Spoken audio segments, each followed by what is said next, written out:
Consciousness is always working in order to bring about its own evolution, right? And within the collective consciousness, there will be aspects of the consciousness that are, I'll just be very general, that are going to be the bad guys, for lack of a better term, that are going to produce what I call evolutionary tension by pressing down. So it's the same way a diamond is formed, right? How is a diamond formed? Immense pressure on carbon over billions of years, and all of a sudden there's a diamond, right? Okay, so the I am and evolution kind of works in the same way.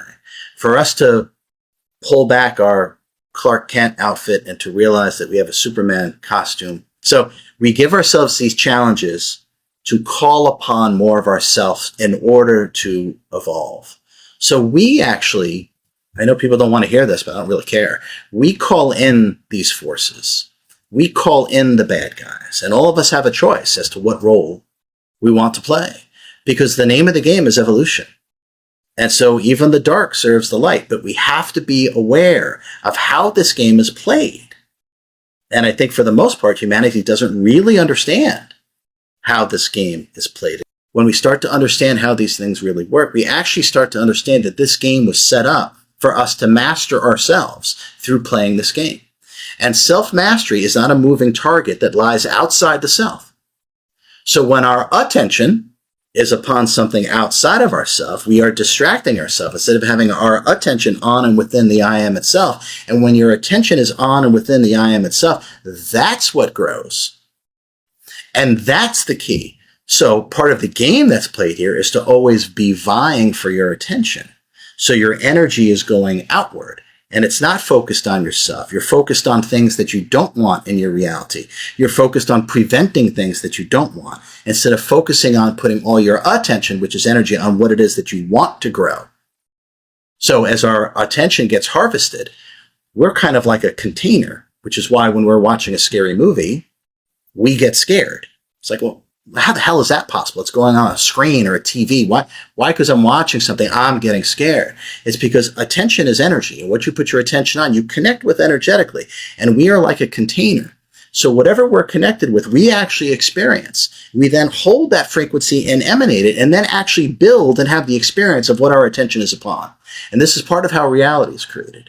So the name of the game is vying for attention. Attention is the new oil, because things are built through attention. And so if they can harvest people's attentions, and our attention is on, and we hold that frequency, we actually build that reality. And this is how dystopian timelines are actually built.